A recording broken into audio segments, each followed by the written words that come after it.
Bismillahirrahmanirrahim. Assalamu alaikum wa rahmatullahi wa barakatuh. I hope everyone is doing well. Um, it's another day. Today is now the 16th of July. Now, 16th of July 2020 already. I think as many times I mentioned that it's uh, quite scary in a way that nearly half of the year of 2020 is already gone.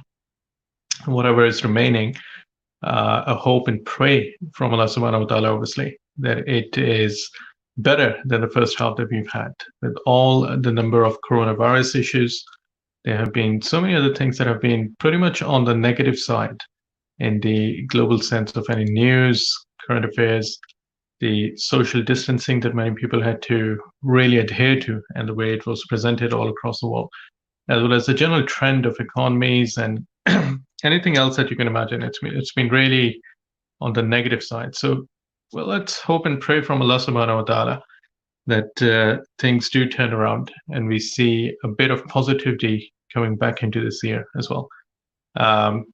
It's never too difficult. I think with Allah subhanahu wa ta'ala, it's always just a little kun, as he says, that be and it happens. So we all can pray from Allah subhanahu wa ta'ala and hope that the second half of the year is slightly better than the first half that we've had in 2020. And again, I think it is incredible to a certain degree with the speed at which the time is passing by. It only seems yesterday that we were back in January or in February thinking about what is going to be lying ahead. And it was funny that at work we are starting to think about 2021 already now, and what is it going to be that we would try and achieve in 2021, on what are the key things that we will hopefully see happening in 2021. So many things. And I think as the usual pattern of our program goes by, I normally share some of the updates that are happening on a global scale. I share some of the current affairs and the news items, and sometimes that are happening out there that are slightly uncommon, slightly different to all that we are seeing on a daily basis in news items and this and that. So I think we can probably start very quickly looking at, obviously, the issues around coronavirus and where it is still a major issue, and tracking the kind of impact that we are looking on a global scale. And I think as many of you might have seen and noticed, that it seems to be the case that Europe is slightly on the mend. So Europe is many countries across Europe, including UK, Spain, Switzerland, the Nordic countries, Norway, Sweden, Iceland, Finland, and then even the kind of Western European parts of France, Germany, Spain, they have started to reopen many of their lockdown scenarios. And overall, the trajectory of new cases is also slightly stable in Europe. But I think it is still a big concern in Asia. And I think most of the new cases happening in Asia are unfortunately happening in India at the moment. I think India is becoming one of the major hotspots in the world. So that's taking a lot of new number of cases coming through for coronavirus. America's is a very different story. I think many of you might have been following us. We discussed the situation in US, specifically United States, and obviously in Southern America, in places like Brazil, where the number of cases are still on the rise. It is becoming one of the hotspots globally, followed by obviously the situation that we have in United States, where the cases are on the upper side as well. But I think one of the other things that is kind of worrying to a certain degree is the relapse or the second peak or the second rise that is coming through in many countries, where originally what they were seeing was the curve was flattening, as it is known, that the new number of cases was decreasing. But then the lockdown restrictions were eased out in many countries, especially like if you think about Saudi Arabia, for example, they closed down the curfew back at the beginning of July. But then there was a new daily rise in the number of cases that we saw in Saudi Arabia. Same with Iran. I think there was a degree of control in Iran. The number of cases started to drop out. But then since the lockdown was eased out, the number of cases again really started to peak up. Same in Israel and Australia as well. I think, as many of you might be aware, that Melbourne was put back into a lockdown. Of these 6 million people put back into a lockdown, after the initial easing of the restrictions. So overall, I think it is still a bleak picture. It is still a difficult one to see how things are shaping up. Walaikum assalam, Samia Iqbal. Walaikum assalam, Samia Baji. Hope you're doing well. I can see Idrisa is online. Assalamu alaikum, Idrisa. Walaikum assalam. Hope you're doing well as well. And Qamar Islam Tabu is online as well. Jazakallah khair for watching. Hope you're doing well as well. So again, I think it's slightly a mixed bag of different numbers. People who are watching from Pakistan, you might have noticed that the cases have slightly dropped out in Pakistan, and primarily it is of concern that the number of testing has been kind of a bit decreased in the country as well. So it might not be the reflection of the most accurate picture, but hopefully things are, inshallah, with the mercy of Allah subhanahu wa ta'ala, things are going to get better. So that's kind of one of the major things that is happening all across on the coronavirus. And I think other thing that we've always discussed a bit in detail previously as well is the state of markets and the state of economies that is linked to coronavirus. And you can pretty much mark and understand to a certain degree of what is to come in different areas by the conditions of markets and economy in China, because there's so much being manufactured. China is pretty much the global engine at the moment, where everything is being manufactured. Many of the factories are churning out toys, electronics, cars, gadgets, widgets, anything you can imagine. It is pretty much being manufactured in China. So it has been reported today, I think the Chinese economy saw a major uptick in the second half of the year, like roughly about the second quarter. So if you think about the first quarter going away and now the second quarter coming through. So you can see on the graph as well that it went all the way down to -5% earlier in the year. But the economy has now started to grow back on. So there is sign of activity coming back on. And I think this is obviously going to be useful in the global context, especially if you think about it, that every country is so closely matched up nowadays, in that sense that many of the countries have intermingled economies.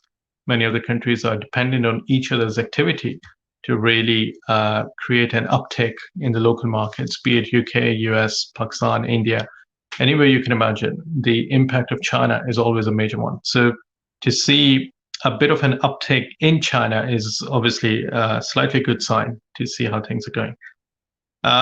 I think in other news, I was reading that this is kind of a very interesting thing that's developing on the coast of Yemen.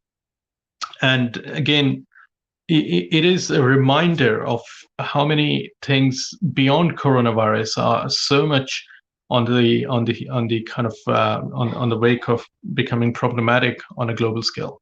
The environment, obviously, I think we've been hearing about a lot about the climate change, the issues of the hotter weather coming into climes where naturally the weather wasn't hotter, or the overall climate really impacting the flora and fauna all across different countries and the regions. And I think one other major issue that's coming up at the moment is this big oil tanker that is literally moved outside the coast of Yemen. It's been there for a while, and it's nearly starting to decay now.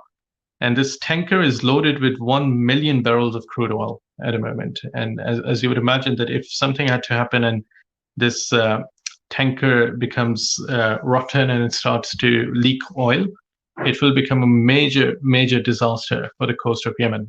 And as you would know, and many of you might have seen, that whenever there is an oil leakage across any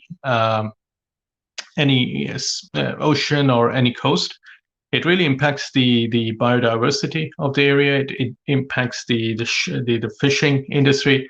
It impacts all the local fishermen who really are dependent on the ocean waters to do their daily living, in the sense that their livelihood is dependent on fishing in the oceans. And it was one of the FSOs, the floating service, the FSOs Safer, as it was known. It has 1 million barrels of oil. And because it's in a territory that basically is pretty much under civil war at the moment, I think we know the condition in Yemen. It is pretty dire. The different factions of different government-backed factions that are fighting in Yemen some by Saudis, some by Iran, some by Qatar, and all the different mayhem that is happening in Yemen at the moment. So this tanker is in an area which is really hard to, in a way, rescue and get something up and running. But if it really goes into the oil spill, the damage can be massive. And I don't know if you guys can read the stats, but 115 Yemeni islands are dependent on and around this tanker. So if the oil starts to leak out, it is going to create a massive loss in the islands around the coast. And I think they are estimating more than 850,000 tons of fish stocks in the Yemeni waters and the Red Sea area will evaporate, will basically die down because of the oil. So it is going to be a major issue, I think, for many countries. Walaikum assalam. Surya Qamar Saab is online. Good to see you online. And Afir Atish Saab is online as well. He's saying good, Jazakallah khair. So it is a kind of a mixed bag of situation that we are seeing in Yemen, and we all hope and pray that Allah subhanahu wa ta'ala gives somewhat of some resources of any form that people in the region or the United Nations Security Council actually is meeting specifically for this oil tanker. And if the spill happens, it probably might be that the water where the spill happens are across the Red Sea area in Yemen can probably really expand, and it can come into waters across in the other areas, like in the Saudi areas, even traveling all the way up to the Strait of Hormuz in Iran, or even coming to the oceans around Pakistan as well. So this spill is going to be really problematic for anyone. Walaikum assalam, Imran Bhai. He's saying salam. So walaikum assalam, Imran Bhai. Hope you're doing well. So yeah, that's again one of the considerations that is happening in a major way. And I think one other very interesting thing that's happening at the moment is this issue that we are hearing a lot about in the on the River Nile, actually. So many of you might be well aware of it, that River Nile is the only, well, not the only river, but one of the major rivers in Africa that basically flows from south to north. So the source of River Nile, Nile as it is known very commonly, is in the southern hills of Ethiopia and all the countries around the southern tip. And then it flows across Sudan and then goes into Egypt, and then obviously comes into the Mediterranean Sea in Egypt as well.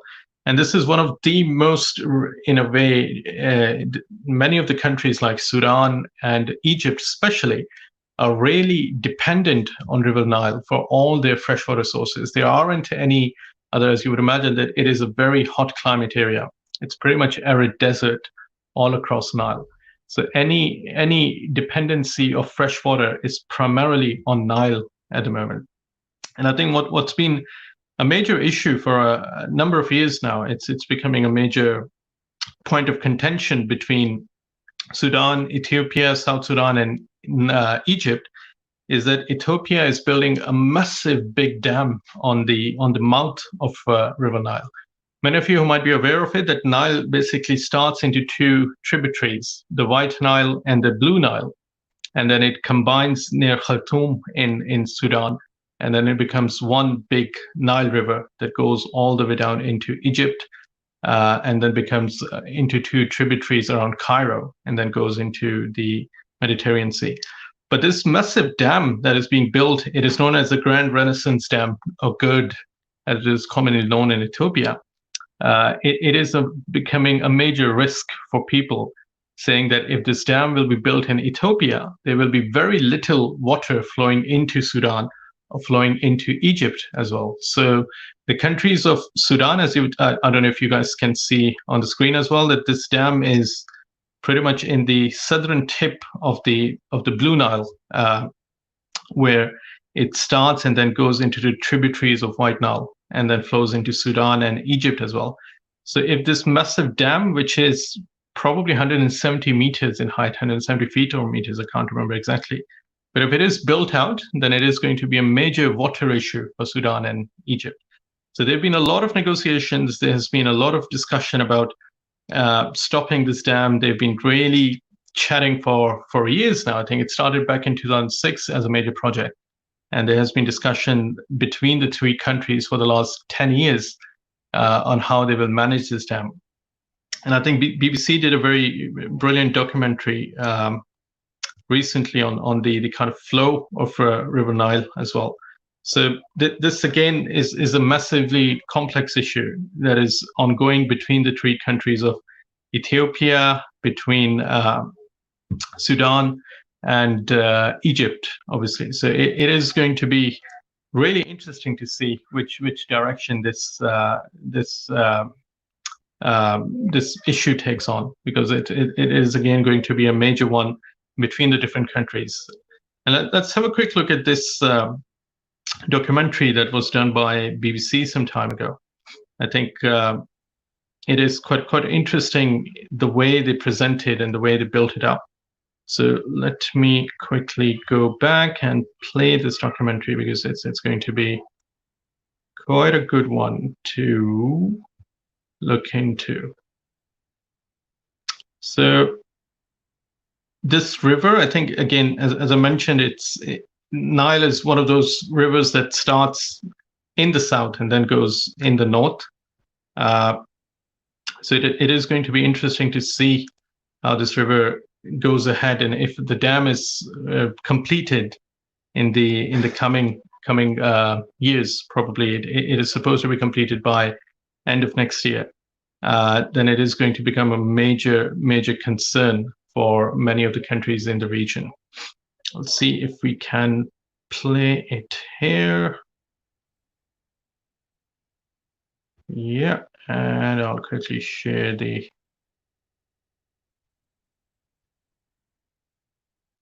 screen. Where is that?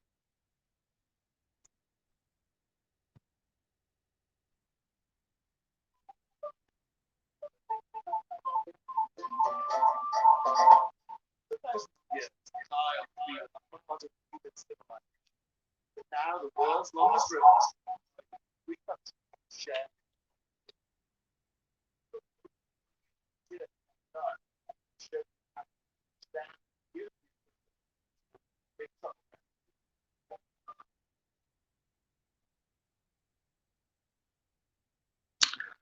So yeah, let me actually share the voice as well, because it might be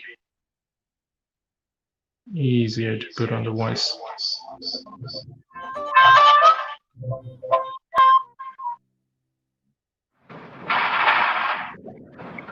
This Renaissance dam.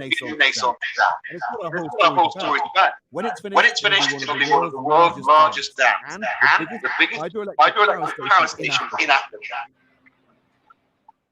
It's sweltering hot here, standing overlooking this incredible sight of this dam. Look at that far corner. You can see that's the final height it's going to be. It's going to come right across here. All this concrete is going to be built up. It's going to be 1.8 kilometers across. That's well over a mile across. About 170 meters deep.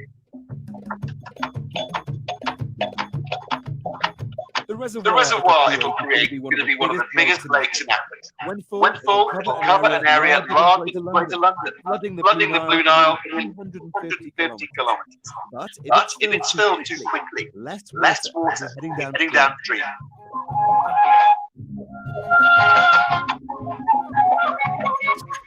People in Yasamamut village, for them, 70% of Ethiopia, that's 70 million people. It'll make a massive difference. It's why people are paying for the dam, for tax will operate. Modernisation is already changing life in the capital, Addis Ababa. Ethiopia wants to lift its fast-growing population out of poverty. Look at all the building work going on. Growing the economy's everything. But the speed of change has a cost. There's not much freedom of speech here. This remarkable spot, Sudan's capital Khartoum, is where the Blue Nile from Ethiopia and the White Nile meet on their way to Egypt. The dam will regulate the river's flow and reduce flooding, which is great news for Sudan's farmers.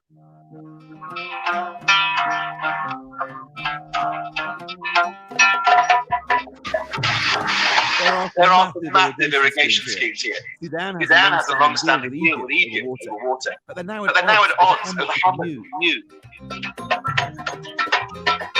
Check out the cow cooler. The metal funnel, the air conditioners. The dam's cheap electricity means fewer cows and a lot more besides.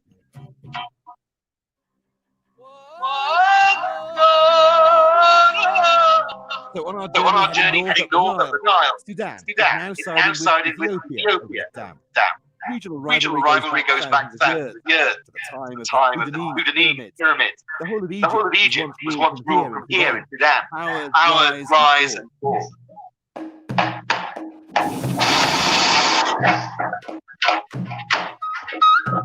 Well, welcome to the next part, Egypt. We're here to find building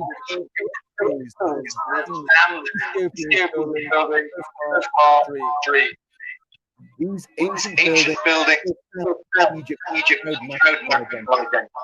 any threat to the river with sovereignty.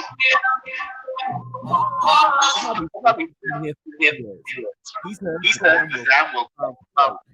Here's spark war. And then echoed in Ireland will see waste, growing population. Egypt just doesn't face they can off. Building the dam what the impact can be down. Anger is sparked.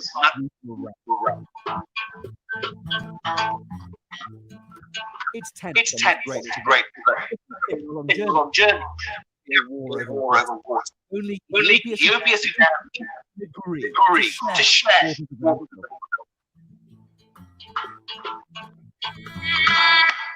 So yeah, as you saw from the documentary by BBC, and I think it was done very well in the 360 view that BBC has been really testing on for quite a while. So it is going to be a very different place. Taimur Ali Malik Saab is saying, Salam alaikum salam, Taimur Ali Malik Saab. Hope you are doing well. So again, I think that this is a very interesting, in a way, development that if the dam is being built in Ethiopia, it is going to really decrease any water flowing into Sudan and Egypt, which can become a really major clash point between the countries. United States and Mr. Trump personally, I think he was trying to intervene. And last year, he actually met many of the representatives from Egypt, Sudan, South Sudan, Ethiopia in White House. And he was trying to broker an agreement between the different countries. But I think as you saw that if the dam is going to be built out in Ethiopia, the reservoir of the dam is going to be even bigger than Greater London area, which is massive area. If you would imagine, like it's 30, 40 mile in total radius or total kind of length and diameter between the two locations in the far corners of London. So if the dam is built out, it is going to decrease the amount of water available for Sudan and Egypt. And obviously, it is going to create a degree of support of hydroelectric power for Ethiopia, which is what really they are hoping for. And when it is completed, it is going to be the largest hydroelectric power plant in Africa. So it is a very, very interesting story to keep a track of and see how this develops in the future. And I think that this is a very strong reminder, as many of us are pretty much well aware of these things, that in future, probably there are going to be greater conflicts between nations on the natural resources. The freshwater of the world, we already know that one of the major clash points between India and Pakistan, for example, the origination of fresh water. All the rivers that come into Pakistan originate from Kashmir. And then obviously India, whenever they try and build any dams, Pakistan goes to international courts. The water treatment, the Indus Water Treaty that was agreed back in 1960s is called upon. And there's always discussion on how one country will be managing water access for the other countries. And especially for any countries that are dependent on water, well, any country is dependent on water, as in it is one of the basic necessities of life. But when you consider countries that really rely on water for irrigation purposes or agriculture purposes, like for example, Pakistan does, that it is an agricultural economy, then it becomes a major issue. And hence you see this loud noises everywhere about construction of dams, about storing water, using water to the maximum capacity. And I think we should all remember, and this is certainly one of the strongest points that we always hear about, is the utility of any resources should be in a moderate manner. We all know the guidance that Prophet of Allah subhanahu wa ta'ala, for example, Prophet sallallahu alaihi wasallam provided, was to be really moderate in consumption of any resources. You shouldn't be losing water when you're doing wudu or ablution. You shouldn't be wasting water at all. So in any sense, I think it is going to be interesting, and we see this one issue coming to light between the kind of water treatment and the dams construction in Africa. But we will see this more and more. Any natural resources are going to be a premium, with the populations increasing everywhere in the whole world. The people who are requiring more water, people requiring more electricity and power, people requiring more basic necessities that were considered pretty much luxuries few years ago. There used to be only one or two houses in a whole neighborhood who used to have electricity. Now it's everywhere. The running water, the tap water, it used to be in a very limited capacity, but again, now it's everywhere. So these utility of natural resources is becoming a major issue in the global sense. So we'll see how things progress. And I think one always the strongest point of reminder for all of us in that sense is and I see Nizam Bhai is with us as well, so we'll inshallah start with the tafsir as well. But very quickly, I think whatever we discuss in terms of current affairs, there's always this strong reminder that as Muslims, as people who believe in Allah subhanahu wa ta'ala and believe in Prophet sallallahu alaihi wasallam as the last prophet, being just, being knowledgeable, and being moderate in anything that we have in terms of our views across the whole world, in terms of our engagement with other people. And if we gain any sort of responsibility and power, whether it is for a very small household as a family member, or on the widest scale, if you get any power from government associations or being in the government, for example, the concept of justice, the concept of moderation, and the concept of God consciousness, or taqwa as we know it, is a driving force that we have for any decision making, whether it is about holding your views around the current world affairs, or it is about implementing any kind of decree or any kind of rule and regulation on others whenever you have power upon them. The concepts of justice, God consciousness, and moderation. That's pretty much what drives our understanding of the whole world, and inshallah will continue to drive so. So let's take Nizam Bhai. He's with us today. Assalamu alaikum, Nizam Bhai.